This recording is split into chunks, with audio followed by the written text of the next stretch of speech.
বন্ধুরা, অনুরাগের ছোঁয়ায় দেখা গিয়েছে যে দীপার সন্দেহ হয় ওই মাটির মধ্যেই সূর্য থাকতে পারে। এরপরে দীপা যেন খেয়াল করে মাটির কিছুটা অংশ নড়ছে।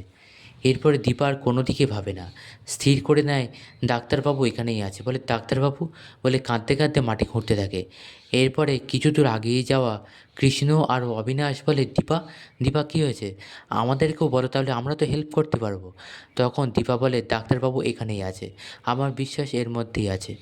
এরপরে দেখা যায় তখন অবিনাশ আর কৃষ্ণও হাত লাগায়। সবাই মিলে খুঁড়তে খুঁড়তে হঠাৎ পায়ের আঙুল দেখতে পায়। এরপরে সবাই নিশ্চিত হয়ে যায় যে সূর্য এখানেই আছে। তারপরে তাড়াহুড়ো করে মাটি সরিয়ে সূর্যকে খুঁজে পেল। এরপরে সবাই মিলে সূর্যকে তুললো মাটি থেকে।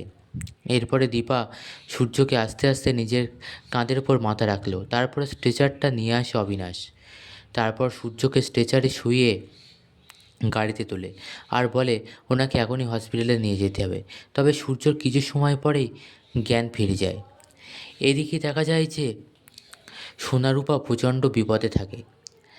তখন ওদের দুজনকেই সাজিয়ে রান্নাঘরে নিয়ে আসে, আর সেখানেই কিছু লোকের হাতে তুলে দিতে চায় সোনারূপাকে যমুনা মাসি। তখন একটা লোক আগাতে থাকলে সোনার দিকে, তখন রূপা বলে, না আগাবেন না, ওখানেই স্টপ, আমি কিন্তু বলছি যে ওকে ছোবেন না। এরপরে লোকটা কথা শোনে না।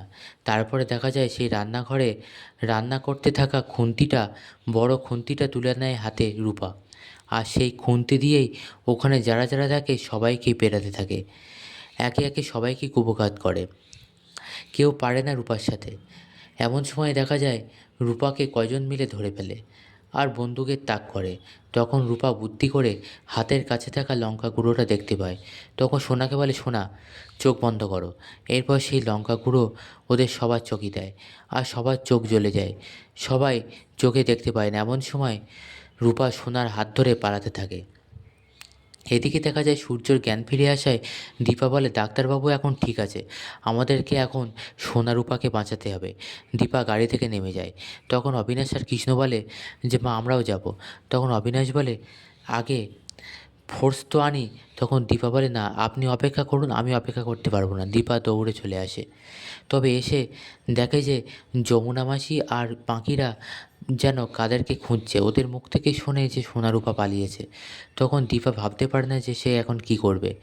তবে মাথায় একটা বুদ্ধি আসে, ছদ্মবেশ। দীপা এবার ছদ্মবেশ নেয়। ওদিক থেকে সোনারূপা পালাতে থাকে।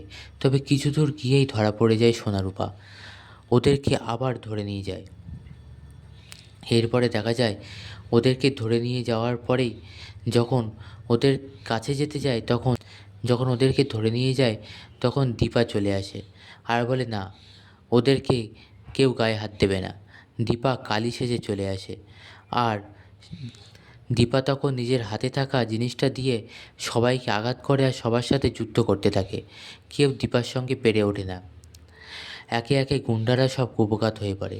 সোনাকে রূপাকে বাঁচাতে থাকে দীপা। এইভাবেই তারপরে দেখা যায় যে রুডি পিছন দিক থেকে চলে আসে, এসে সোনাকে চেপে ধরে। তখন দীপা এদিকে লড়াই করতে ব্যস্ত থাকে, সোনার কাছে আসতে পারে না। তখন সোনা জোরে জোরে বাবা বাবা করে চিৎকার করতে থাকে। তখন গাড়িতে থাকা সূর্য সোনার আওয়াজ পেয়ে যায় আর সূর্যর অনেক কিছুই মনে পড়তে থাকে। তখন সূর্য দৌড়ে আসে আর সোনাকে বাঁচায় রুডির হাত থেকে। রুডিকে মারতে থাকে এবং আরও আসা গুন্ডাগুলোকেও মারতে থাকে। দীপা যেটা দেখে অবাক হয়ে যায় যে ডাক্তারবাবু, আপনার কিছু মনে না পড়লেও আপনি আগিয়ে এসেছেন আমাদেরকে বাঁচাতে। এইভাবেই দীপা সূর্য মিলে সোনারূপাকে বাঁচাতে থাকে। তবে দেখা যায় যে পরবর্তী পর্বে যে রুডি হাল ছাড়বে না। বন্ধুরা, কী হতে চলেছে আগামী পর্বে জানতে চোখ রাখুন আমাদের চ্যানেলে।